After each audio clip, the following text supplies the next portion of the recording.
This is the Blood Red podcast from the Liverpool Echo. Hello and welcome to the latest Blood Red podcast from the Liverpool Echo. I'm Matt Addison, alongside me Ian Doyle, Kay and Connor Dunn, as we look back at a victory for the Reds over West Ham United, and ahead of course to another big week of football, primarily for today's episode, tomorrow night's trip to Italy and Atalanta. We've already heard from Jurgen Klopp and Trent Alexander-Arnold this morning as they previewed that Atalanta game. You can see what they said on the Blood Red YouTube channel and read about it, of course, on the Liverpool Echo website as well. So it's been a fairly busy day so far, guys. Ian first, then Dan, and then Connor. How are we all getting on? I'm fine, and I would like to point out that we're not actually alongside you because that's not allowed. We are alongside you in terms of the screen, though, so that's okay. We're virtually all together, aren't we? Which in these strange, crazy times is as good as it gets, but we're all making the best of it and hoping the Reds can kick on after some good results this week and ahead of a really big week of Premier League and Champions League action. Bring it on. Yeah, as above, really. Hope you're well as well. Literally above in your case, yeah. Yeah, literally. Yeah, literally, yes, very much so. Well, we will start then with a very controversial topic. The penalty, of course, scored by Mohamed Salah just before half-time over the weekend. It seemed a pretty stonewall decision to me. The word dive, though, has been thrown about a fair bit since. Doyley, we'll come to you first. You were there. I mean, first of all, what did you make of the incident at the time? And then what have you made of the reaction and things that have been said since? Well, I thought at the time it might have been a penalty. I saw the replay and went, that's a penalty. And afterwards, I just thought, that's a penalty. So ultimately, it was a penalty. So although I do understand what you're getting at. I don't know. It's just, I've written something today which basically said that the decision was one that the referee gave on the pitch. I think it was from the linesman or the referee's assistant referee. He kind of consulted with him and said, oh, that's a foul. Referee gives the penalty. VAR look at it. And because he's kicked him, it might not have been much of a kick, but because, Masuaku, I can never pronounce his name. Him as well. Yeah, the West Ham player. He kicks Salah. It's a foul, isn't it? Because it's one where VAR, if that doesn't get spotted by the referee and VAR see it, they're not going to give a penalty. But because the referee spotted it, or the assistant spotted it, once they see the replay, they can't overturn it because there is contact. I mean, not every bit of contact in the penalty area is a penalty. But Salah knows better than anybody that number of times where he's been manhandled and he's carried on, he probably thought, well, I've been kicked here, I'm going down. I mean, and obviously Jurgen Klopp's come out today and said that Salah took, he said, 3 knocks on one of them during the game, and one of them was the actual, the kick that he got for the penalty, which he'll have felt it. He's gone down. So while there are people who say that, Salah made the most of it, which, let's be honest, he did. I'm pretty sure if somebody did that to us if we were playing, we wouldn't go down probably quite so readily. But he's well within his rights to do it. I mean, I'm sure we'll get on to some other penalties that got given this weekend. You look at one for Harry Kane, where that probably wasn't even a foul on Kane. It was a foul the other way, but the way that he worked it, you could, I'm going to use the C word, clever. He was clever in the way that he did it. He won the penalty. That's what these players do. That's what the top players do. They have to, make the most of every advantage and make the officials have to make a decision. And with VAR now, it's even more imperative that if they feel as though they've been fouled, perhaps they just feel that they want to make it clear that this is going to get checked. And if they do go down, then it's a penalty. So while I understand why some people aren't very happy with the fact that Salah made the most of it, I don't think they can complain about it being a penalty because it was one. And if they're going to start kicking off about that, then have a look at what Harry Kane did on Sunday. And if he's been clever, then surely Salah's been as well. Yeah, there would certainly be fair. Yeah, I just don't think anyone can complain about the actual fact that that's a foul. Anywhere on the pitch, if you get kicked, you get kicked. It's as simple as that. Yeah, he might not got kicked that hard. He's got kicked. It's literally as simple as that. It's the reaction to it. It feels a bit like just more Salah criticism, doesn't it? Because he's had, as you said, ample incidents in the past where he's tried to carry on, stayed on his feet, not got anything for it. If he doesn't go down, he doesn't get a penalty. So it's as simple as that. And he's talking about Harry Kane. Callum Wilson did exactly the same thing in Everton Newcastle. He even said after the game, I was trying to be clever, use my body to get across the defender, and got a kick and got a penalty. Literally nothing else to it, in my mind, at least. And Dan, I mean, there was contact 100%, so therefore it can't literally, by definition, therefore be a dive, can it? No, it can't. And the problem comes, I've said this for many, many years, as the lads have pointed out, there have been numerous occasions with Mo Salah and other players when they've tried to stay on their feet and the referee hasn't given the foul. And until referees start giving free kicks and penalties when players do try to stay upright, they are going to feel that they have no alternative but to go down. The application of the rules is, I always use the phrase, it's a charter for divers, because they literally feel they've got no alternative but to do that. I spoke to John Aldridge earlier today for his Echo column, which will be going online later this evening. And he made reference to, I don't think you've actually mentioned it yet, Matt, the column that was in the Times newspaper this morning from Tony Cascarino, who, of course, is an old Republic of Ireland teammate of Aldo's. Now, it's interesting that the article has actually had the headline changed on it during the course of the morning. It initially, the headline was, Mo Salah's dive was an insult to the memory of Nobby Stiles and the game he loved so much. It's now been softened and says something like, Mo Salah's dive shows that the game Nobby loved is disappearing from beneath us, or something like that. Now, Aldo made the point it probably wasn't Cascarino that wrote the headline, which is probably true. But the point he made is it's a disingenuous argument to bring someone like Nobby Stiles into it. For a start, English hero though he was, winning the World Cup, anyone who watched any of that tournament would realise that he kicked a lot of the best players in the world around the pitch during that tournament, which enabled England to do what they did. But it's a different game now. This was the era of Tommy Smith and Norman Hunter and Ron Chopper Harris and these various kind of players. We want to see the best players protected. We don't want to see players going to ground for nothing, but at the same time, we don't want to see talent kicked out of the game. The bottom line comes down to referees, as I say, until they start to give fouls when players try to stay on their feet, they will feel they have no alternative but to go to ground. Although did make one extra point, which I do think is bears repeating. Mo maybe could be a little bit subtler and a little bit cuter in terms of how he displays to the referee what's happened, because there's always the danger of the boy that cries wolf, isn't there? Which possibly we've already seen a little bit with Mo and some of the penalties that he has been deprived of. But at the end of the day, it's cheating is when when there's no contact, is when you're diving with no contact, or when, as we've often said, there was a famous Robert Pires one, wasn't there, in an Arsenal Portsmouth game years ago, when the attacker throws his leg into the defender to initiate contact. That's cheating. Going to ground when you've been fouled is it's gamesmanship, it's realism, it's football at the high end, and all those people belly aching about it really, I think, need to kind of get their heads out of the sand and realise that it's 2020. This is the game we're in, and until the rules of the game are applied more sensibly, this kind of thing is going to continue. I mean, the actual debate really is, if it had been given against Liverpool, you'd go, that's really soft, and you wouldn't be too happy.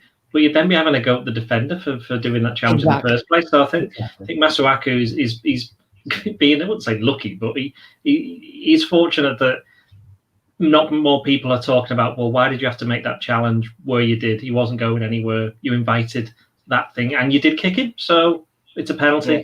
And Salah's got back to goal, hasn't he? Exactly. Taking the ball down from the air. It's not like he's going to score from that position. It's a silly tackle. It's clumsy, flat out. And Connor, just to stay with you then for a second before we do hear from Jurgen Klopp and exactly what he thought about that. I mean, that Tony Cascarino column then just makes even less sense. The more you think about it, the more it's just a case of, well, this wasn't really a controversial one. We've seen plenty of other incidences where maybe we could have a discussion of that kind, but this probably wasn't one of them. Yeah, absolutely. As Dan rightly pointed out, it's a totally different game to when the likes of Nobby Stiles and Tony Cascarino and even were all playing. I mean, I don't get the furor and the fury and the angst around it. It does feel a little bit Salah agenda-y from people. And that is all I can really say about it. You know, we've discussed so much about how there's been so many times where he hasn't. And somebody pointed out actually in the comments when at Aston Villa, Salah didn't get a penalty when it was 2-1. Rightly so. He should have had a penalty and he didn't get it. So, you know, so many instances, and it's a silly argument from people saying that Salah dived, because it's it's not real. It's just simple. Yeah, it certainly is a very strange one. Well, before we move on then, here is exactly what the Liverpool boss had to say on the matter when he was asked about it this morning. It was a foul. I think it was pretty much for everybody who saw the situation. Saw it. Believe it or not, yesterday morning I spoke to Mo about how he feels, and he has exactly 3 proper knocks on the foot, and one of them is from the penalty situation. That's how it is. So there's a knock, and then you go down or not, whatever. Sometimes the refs whistle it. We don't talk that long about penalties we don't get, to be honest, in other games. But then obviously now 3 days or 2 days after the game, we talk about that, and there was clear contact. So what can I say? No, I don't understand the criticism. Well, a final word then, Ian. We'll come to you for this before we do move on from the Salah incident. I know you've written something this morning, and I think you touched on it a little bit earlier on the sort of comparisons really between Mohamed Salah and Harry Kane. Kane adjudged to have fouled, or been fouled, I should say, by Brighton's Adam Lallana yesterday, but the reaction very different in terms of that cleverness. To be fair to Kane, there's quite a few people who've said, come on, what are you doing there? That's never a penalty. But I think it is to do with the way that both of them were ultimately just trying to bend the laws, because they are laws. They are open to interpretation and perception and all of that. Bend the laws in their favour, so they could earn a penalty. I mean, Salah, as we say, got kicked. Why shouldn't he go down? It's a penalty. With Kane, it's slightly different, where he was about to go into a challenge and he thought, well, I could use this to my advantage to try and win a free kick. And we've all heard the phrase "winning a free kick" everywhere around the pitch. Everybody does it. How many times do you see a defender trying to just run the ball out of play over the touch line, and the striker comes up behind him and falls over, and it's a free kick? Everybody sees it coming. And it was a little bit like that. Kane was doing exactly the same thing. Whether you think it's a foul or not, that's SA. It's open to interpretation. But Kane put himself in the position where he made the referee make a decision, and that's what Salah was doing with the West Ham penalty. If he hadn't gone down, we don't know whether or not he'd have got that penalty. He probably wouldn't have, but it was a foul. So there you go. Yeah, absolutely. Some more positive news then for Liverpool comes in the form of their injury situation. Naby Keita and Joel Matip both back in team training for Liverpool yesterday. We've seen them pictured again today as they prepare for their Champions League game. How much of a boost do you think that will be for Jurgen Klopp, Dan, particularly, of course, with Joel Matip? Well, it's a huge boost, particularly, obviously, as you say, Liverpool are so short of cover at centre-back. Nat Phillips made his Premier League debut on Saturday against West Ham and did really, really well. Quite rightly got man of the match. He's not in the Champions League squad, is he? So he would not be in contention for tomorrow. So it'll be really interesting to see what the manager goes with. Matip, obviously, as we know, is arguably Liverpool's senior centre half at the moment. He has a very checkered injury record. Only just coming back from a knock, which has kept him out for 3 or 4 weeks now. And obviously, Liverpool had this huge game on Sunday away at Manchester City. With Liverpool having won having got 6 points out of 6, it's not exactly a must-win game in Bergamo tomorrow. Obviously, Liverpool would like to win. So the question is, does Klopp stick with young Reece Williams, who came on against Midtjylland last week and did really well? But, a different game against probably a lesser side at home than what he would face in Italy tomorrow against, as we'll come on to, a really kind of blood and thunder attacking team who will be playing on their own pitch and will probably have more work to do. Does he give him a go, or does he risk throwing Matip straight back in with the potential that if he does break down, or would he be able to cope with 2 games in 5 days with City at the weekend? So, but the most important thing is at least we're getting players coming back. Great to see Naby Keita, who I think made a decent start to the season. Maybe not the most eye-catching of ones in terms of goals and assists, but what I saw from him in the games in the first couple of weeks was that there's a more rounded nature to his game in terms of fulfilling his midfield responsibilities instead of tracking and positioning and blocking passing lanes and that type of thing.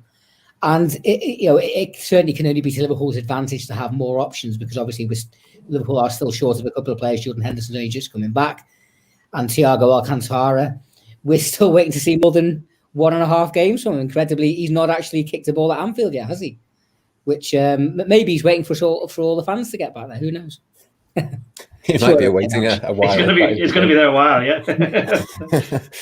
Yeah. Anyway, in terms of Naby Keita, Connor, I mean, would you take the risk with him? I mean, Dan there mentions the fact that Joel Matip has not got the best injury record. I suppose you could say the same about Keita as well. With both of them, you don't want to run the risk at all that they might pick up another injury.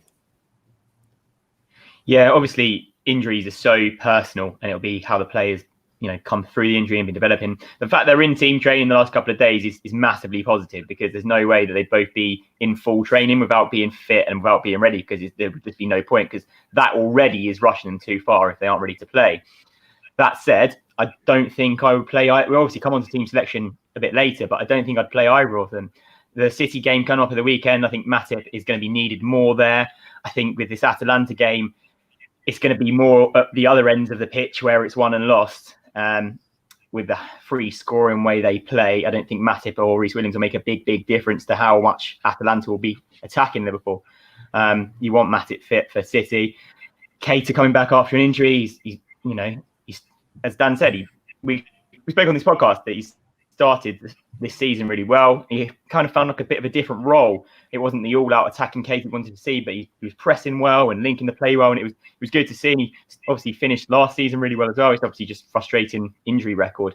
But yeah, I just don't think I would play either of them, just given the fact that they aren't going to be fluid with the team, haven't really played the last few weeks as well. And obviously City coming up, and Liverpool are going to need some of their best players for the weekend. Yeah, Ian, I mean, Liverpool's squad has had a few little injuries of late, obviously a couple of longer term ones as well, but Liverpool do keep picking up wins. The squad doesn't look in particularly bad shape, all things considered. Does that sort of underline for you the sort of strength of squad that Jurgen Klopp has at the moment, that Liverpool can just not carry on as normal, but carry on as much as normal as possible? Well, it's an interesting point, isn't it? Because what Klopp likes more than anything is rhythm. And the fact is, he's not going to get it until January, possibly. I mean, he's not alone. The rest of the team, certainly in the Champions League, because of the way it's just, it's weekend, then midweek, weekend, midweek. And they're not, they're not like League Cup games where they're not quite the same intensity of Champions League games. They're massive games for Liverpool. I mean, the next two games that they play will probably be the hardest two in terms of sequence that they'll play all season, given the fact that where we are in the season, it could shape the next few months to come. If Liverpool win in Atalanta, they're more or less through already, and then they can look to possibly rest some players towards the end of the group stage, and that'll help. But yeah, Liverpool are getting by because they have certainly the options up front has been the interesting one, because in defence it's been the defence because there hasn't really been anybody else. In midfield, they have just about got away with it. If everybody was fit, I wouldn't have thought we'd have seen Shaqiri playing in midfield, like at the number 8 role or whatever. He might have come on as sub, but he probably wouldn't have been playing. Keita would have been there. So it has represented, offered an opportunity to some of the players to come and prove the worth. So in that sense, it's been good, because Liverpool have been picking up not just the wins, but they've also kind of been picking up more players, because you've seen Shaqiri's ready. Jota, we know, we've spoken about at length. He's come straight in and done very, very well. So in that way, yeah, I mean, in terms of the game on Tuesday, as I say, we'll get onto the team selection a bit later on, but it's whether or not Klopp sees this as a game where they have to win. Because if he doesn't think that, I don't think he'll risk anybody at all, because the game against City possibly on Sundays is a bigger game. Yeah, it'd be interesting to see what does happen in that Atalanta game. Before we sort of discuss that, we'll go through a couple of more specific talking points from West Ham then. And Dan, Liverpool did go a goal behind in the game. That's happened now in each of their last 3 Premier League home matches. Liverpool, of course, have won all of those games. They've turned those matches around. But at what point does that become a little bit of a concern for you? It's not ideal, but to me, the most encouraging aspect is that on each occasion, they found a way to get it done. I think particularly the one, the middle one, Sheffield United last week, Liverpool actually started that game really well. Then Sheffield scores. And for kind of 15, 20 minutes, Liverpool kind of looked really ropey. Whereas I think the other 2 games, Arsenal and West Ham on Saturday, didn't really change the flow of the match too much. But against Sheffield United, I thought we saw a real kind of resolve and resilience to just dog out a period of a game when you're not playing well. And that's what good teams do. Obviously, we were spoiled last season, weren't we? You know what I mean? With Liverpool's imperious form, winning 26 and drawing 1 of the first 27 games, hardly conceding any goals. There was a crazy stat which Gary Lineker unearthed, didn't he, on Saturday evening, which we turned around on the Echo site yesterday, that incredibly since the Premier League came back last June in Project Restart, no team in the division has conceded more goals than Liverpool. Now, obviously, that's maybe slightly skewed by the 2 heavy defeats at Aston Villa and Manchester City, but obviously it does indicate that obviously this is a far cry from where we were last year when teams were hardly getting a shot against us. I did see stats somewhere that basically say even though Liverpool conceded a lot of goals, they haven't actually conceded many shots on target. The ratio in terms of conversion is actually quite high. Now, obviously, we know we've had goalkeeper issues with Alisson being injured. Also, I just think as well, it's a mad season, which obviously hasn't been helped by the injury problems Liverpool have had. So to be honest, I'm not overly perturbed by the fact that Liverpool are conceding a few goals here and there. I do think that ratio will change in terms of how many goals Liverpool conceding per game, because it has been skewed by Villa, and obviously, hopefully, if Alisson stays fit and as the team find a bit more rhythm as the season goes on, that will change. But I think we have to accept the fact that it's going to be a crazy season with topsy-turvy games and topsy-turvy results. The most important aspects, from as far as I'm concerned, is that Liverpool have the ability to roll with the punches, deal with setbacks, not have their heads fall off like it would have done years ago, and find a way to win games. And that, to me, is the most heartening thing from what I've seen in recent weeks. Yeah, one man trying to help Liverpool keep clean sheets, Connor, is Trent Alexander-Arnold. Of course, made his 100th Premier League appearance for Liverpool over the weekend. 77 wins in that period. He's only just turned 22. He's a key player for Liverpool, but more exciting than all of that is that there's so much more to come from him.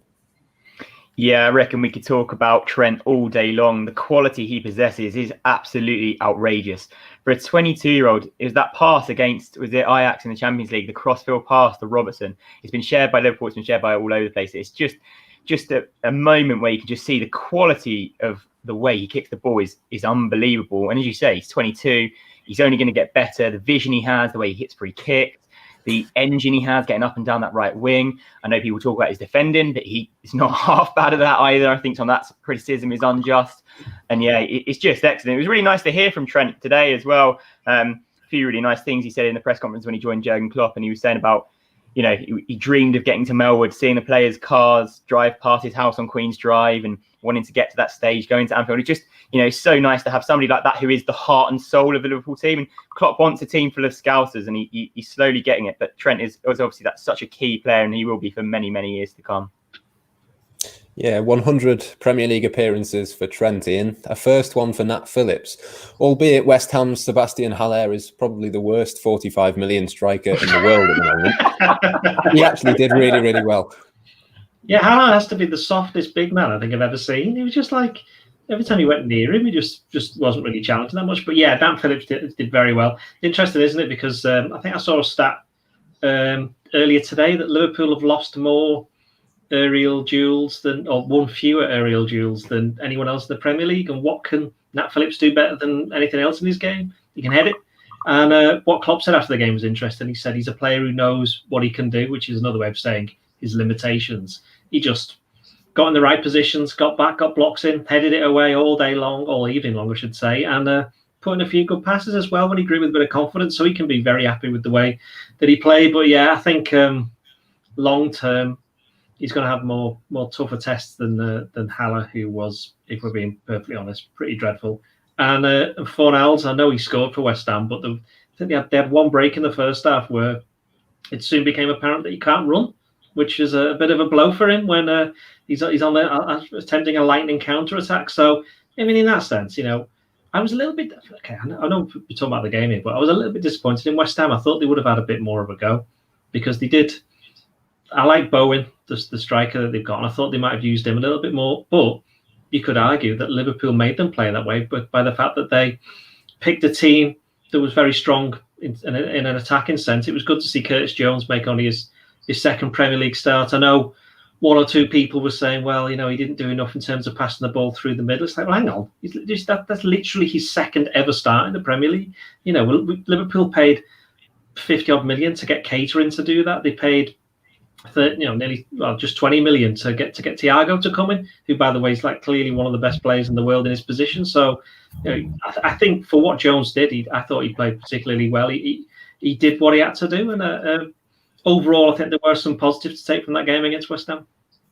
I would just say on Nat Phillips, I think he did the really simple things well. It's exactly what Klopp said. He knows what he's good at. Liverpool needed someone to head the ball, and Julie, he headed the ball. He simple passes, grew into the game a little bit. I thought he did exactly what you hoped from him. Not a massively memorable game for a centre-back, but really solid when called upon. Didn't really put a foot wrong. That's his first Premier League start and his second appearance for Liverpool after that League Cup against Everton last season. Yeah, I just don't think you could have asked any more from him, really.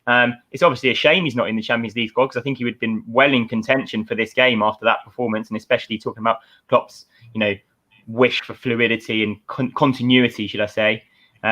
So yeah, I thought it was a really assured performance from what is still a young man at centre-back. He's obviously only 23. He's got years to grow into his role. Not everybody becomes a superstar at 22 like Trent.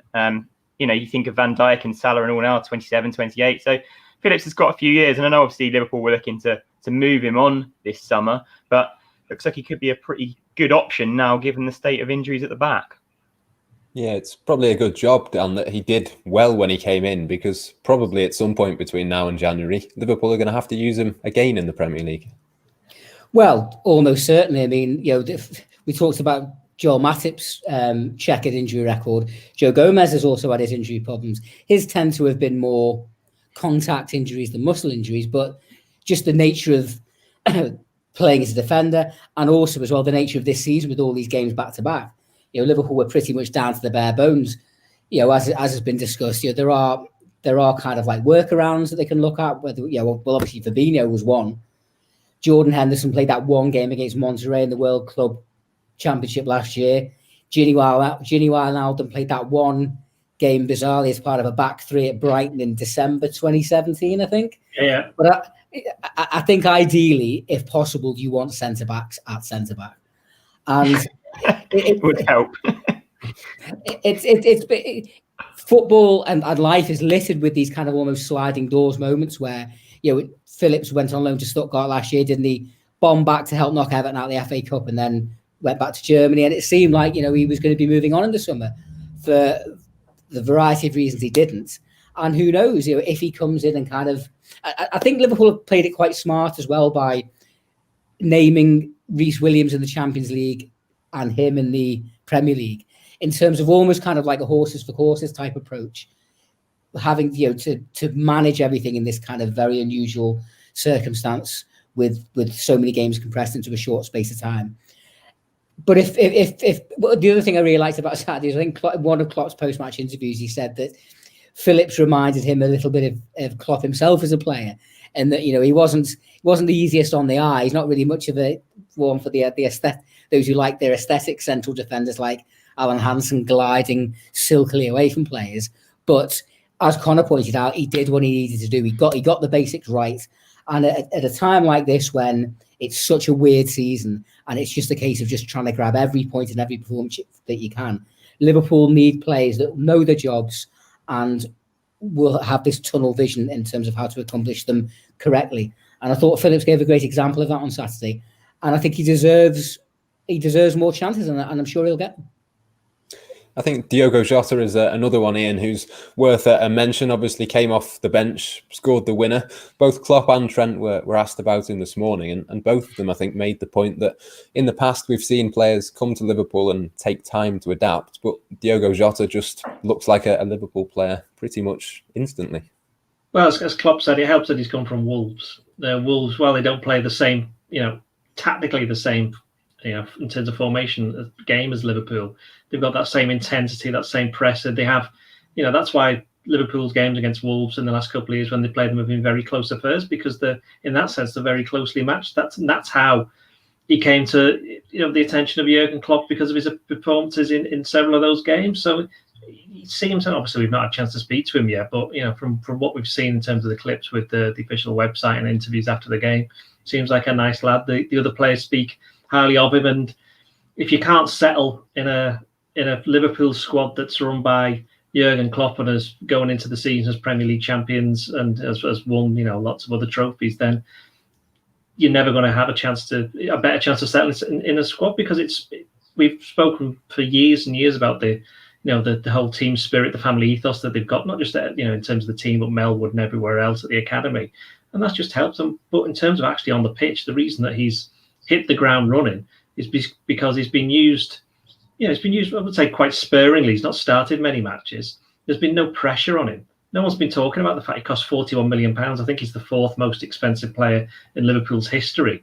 And the fact that he's got, 4 goals already, 3 goals in his last 3 games. Yeah, 3 in his last 3 games.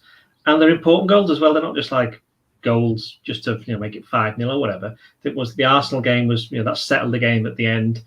We've got winners against Sheffield United and against West Ham, and he got the opener against the Danes, who I still can't pronounce. So, in terms of what he's done, he's also offered he's offered for the first time in a while. He's offered an option in terms of the front 3. We've spoken, and we'll get onto the team in a bit. Where I'm still going to say rest Firmino, even though Jurgen Klopp never does. He allows Klopp the confidence to be able to do that. And the team won't be affected in terms of quality in any major way at the moment. Further down the line, he'll hope that Takumi Minamino has the same impact. It's interesting that after he finished last season strongly, and I thought he did quite well in the opening games when he's come on, he's kind of fallen away a little bit. But that's what happens with players sometimes. But with Jota, he's managed to, as I say, he's got into the whole ethos of the club, the way that the team played, because of what's happened to him at Wolves, and the fact that he's had, he's only 23, but he's had a lot of experience, not just in the Premier League, but in the Portuguese league. He plays for Portugal's national team, and the other week he was deputising for Cristiano Ronaldo and scoring twice. One of them was a very Ronaldo type goal. So, he's a player high on confidence and who Jurgen Klopp already knows that he can rely on. So he hasn't had that settling in period that perhaps you look at Fabinho and Andy Robertson have had, who had to learn a different style of play in a more demanding position, you'd say, certainly fullback for Liverpool, and also in midfield, whereas Jota's been allowed to express himself a little bit more. And that's what Klopp said when I think the first game he played was at Lincoln. He said, we just told him just to get on and just run around and do what he normally does. And I think over the next few months, there'll be a bit more tactical tweaking to get him into the Liverpool way of things, especially if in terms of a longer term, he's going to possibly be more regularly featuring in that front 3. Yeah, early days, but he does seem to be a more consistent player maybe than what he was at Wolves. He seems to have settled into that Liverpool squad really nicely. A quick word as well on Xherdan Shaqiri, Connor. I think it's worth definitely singing his praises just for a couple of minutes. Of course, looking much more like the Shaqiri of the season before last. Yeah, that pass was something else, wasn't it? They were analysing it after the game, and I think he definitely tries to play it through his legs. I think he sees him coming, and it's excellent vision to knock it through. It's such quick thinking, and it's exactly what Shaqiri offers. I think when he scored that free kick, it was a timely reminder of exactly the quality Shaqiri has. And I thought it was really interesting today to hear Klopp say it's like a fresh start for him. This is how it always is with players. All that transfer talk around in the summer is gone for now because there's no transfer window open, and it's time for Shaqiri to show what he can do and impress Klopp. And if he does, there's no reason why he can't, stake a claim in the team. I thought it was really, really good when he came on. Obviously, you're talking about the pass that created Liverpool's goal, but I thought he worked really hard. I thought he gave Liverpool a bit of added impetus in the attack. I thought he looked pretty sharp, pretty pacey. And I thought, another great option for Liverpool have, as Ian pointed out earlier, Liverpool are picking up more players along the way as they go here, players that they're going to very much need in the season. Just a word on Jota as well. I really like his attitude. Obviously, we haven't, as always, have another chance to speak to him, but a couple of interviews that I've read and I've seen of him, he just seems really switched on. And he did an interview with the official website saying that the standard of rondos and things at Liverpool is world class, like he's never experienced before, but then also he's never experienced like the teammates like he has helping him settle in, and the people off the pitch that have helped him settle in and doing everything for him, he said. And it's just really nice, the whole setup at Liverpool to bring someone in like that and just allowing them to settle straight away and just come in and hit the ground running, which is exactly what he's done. And obviously with Shaqiri, who you asked about, and he seems to be firing as well. So it's great timing for Liverpool, really. Yeah, a couple of really good options. Let's move on and talk about Atalanta then. We'll stay with you, Connor, because I think of the four of us, you probably know a little bit more about them than we do. A little bit more is the operative word. Of course, yeah. The Behind Enemy Lines podcast will be with any listeners tomorrow morning. Guy Clark will be speaking to an Italian football expert to get the lowdown on them. But before that, Connor, they're a team very much who will be on the attack. I think I'm right in saying only one of their games this season has not seen both them and their opponent score. That was their 4-0 win in Denmark against FC Midtjylland. So should we be expecting goals tomorrow night? Yeah, without a shadow of a doubt. Dan and I were actually talking the other day about Atalanta and how it reminded me of a bit of Liverpool of old under Jurgen Klopp, just simply trying to outscore teams. And I think Doyle said the other week on the podcast, well, you don't really win anything by doing that, but it's certainly exciting football. Did they score 96 goals in Serie A last season? Just an incredible number of goals. And I think it's one of the most since the 70s or something mad. So, yeah, expect plenty of attacking option, but expect Liverpool also to run riot at the back as well, because by all accounts, they seem to neglect the defensive duties a little bit. I know that their star left back, Robin Gosens, is the German international. He was withdrawn from their squad to face Cortone at the weekend. They beat Cortone 2-1, but the striker Luis Muriel, who scored both goals in the first half for Atalanta, was brought off at half-time in a suspect move from the manager resting for Liverpool, and a couple of other players were brought off during the game. So obviously they've got the ability to make 5 subs in the Serie A as well, so just able to rest a few players ahead of this match. But yeah, I think it's going to be all-out attack from Atalanta, and that's why I was saying earlier, I think it's going to be Liverpool going to win the game at the other end of the pitch just by showing the fact they have better quality attackers and just simply outscoring them. And I'm expecting it to be a very, very exciting game. Yeah, Connor mentions there, Dan, that it's going to be end-to-end. There's probably going to be a lot of goals. We've seen Liverpool sort of transition under Jurgen Klopp into a much more dominant and controlling team. But do you think this potentially could be a real test of that? Yeah, I mean, that's how Liverpool really have matured over the last kind of, 18 to 24 months, isn't it? From that kind of cut and thrust, harem-scarum team of 27-18, Salah's first season that got to Kiev. I think since the defensive problems that Liverpool have had over the last couple of months, I think a few people have said that we might actually start to see not a complete role reversal, but maybe a little bit more of that kind of mentality coming back in terms of maybe an acceptance that obviously Liverpool want to defend every single situation in every single game as well as they can. But maybe there is an acceptance that they're not going to keep as many clean sheets as they would do with Virgil van Dijk not there week in, week out, because it's not just what he does, it's his leadership, it's his presence. And obviously they've been without the goalkeeper for a while.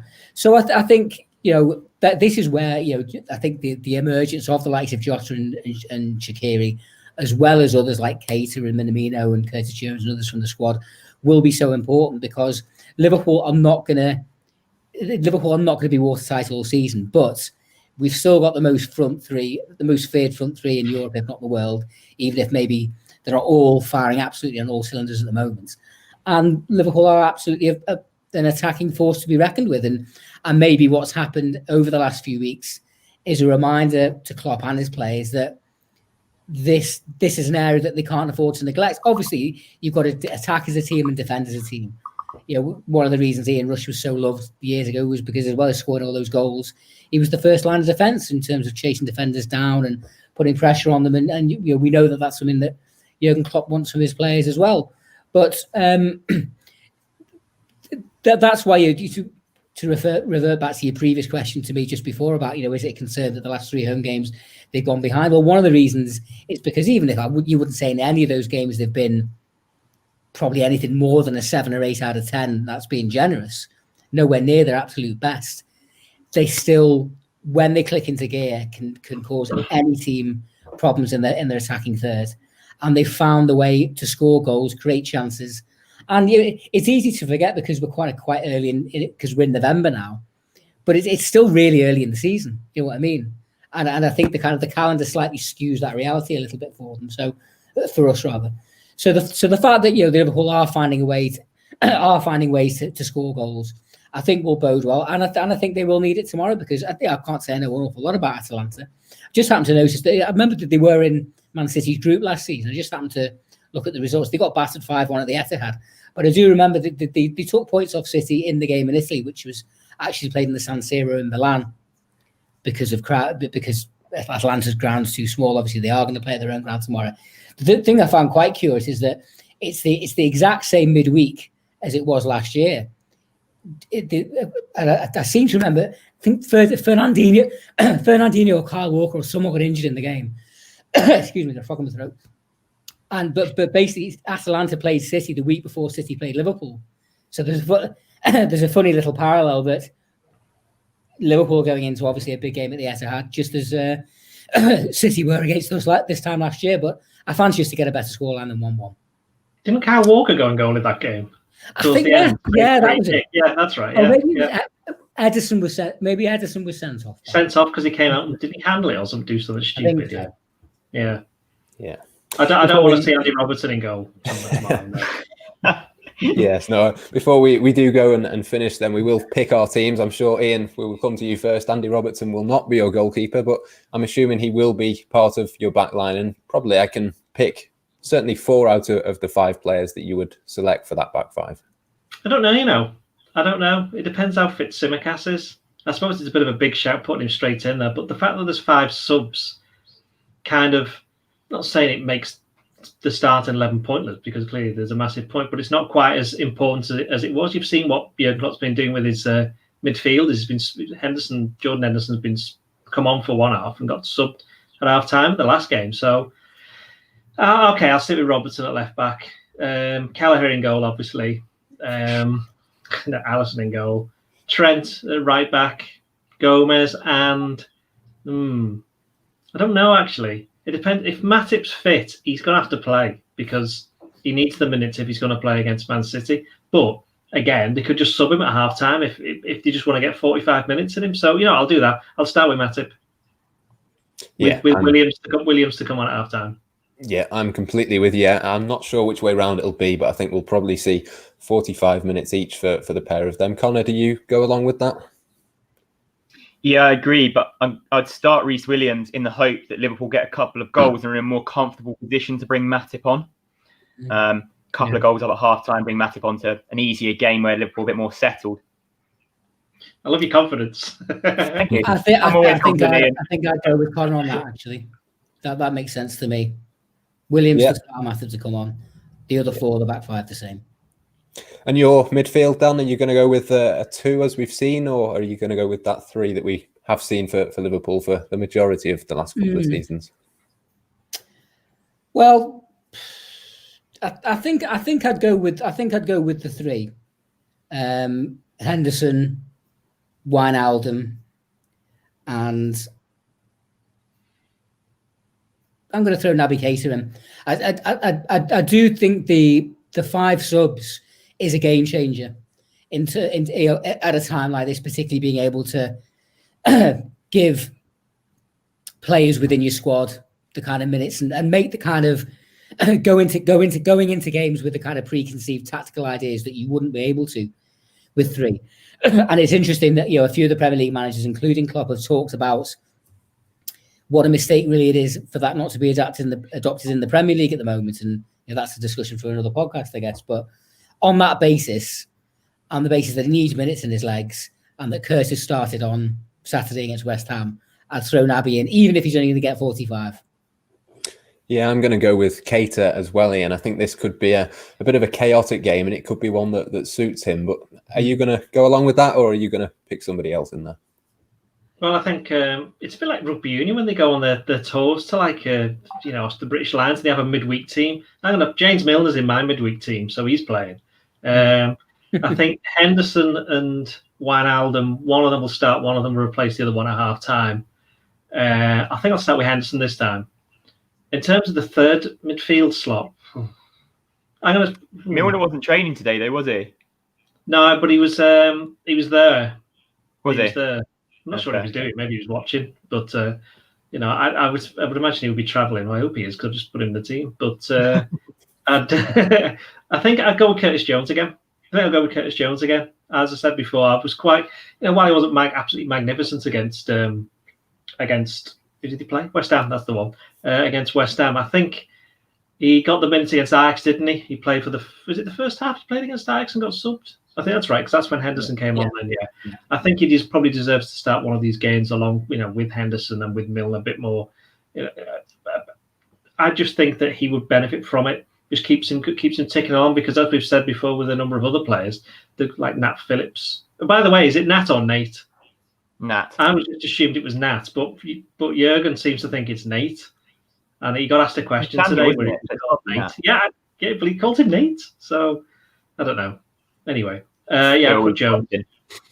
Jones starts, and then if things go wrong, you got Keita on the bench. He can come on as well, because as Dan said, the 5 subs is a game changer, which makes it, it's a game changer in the sense that while I understand why they've done it, it does make the games very hard to predict in the sense of how they're going to go, because it just seems as though now the way games start are very different to the way that they end. And I know we've always had that with 3 substitutes, but with 5, it's almost like you can literally have half a completely different team playing by the end of the game. So, yeah, that's what I'll do. And Connor, who's your midfield 3? Yeah, so I'm going to go with Jones as well, to be honest. I'm going to put Henderson and Wijnaldum in, depending on it. Probably bring Henderson off at half-time for Milner, depending on how the game's going.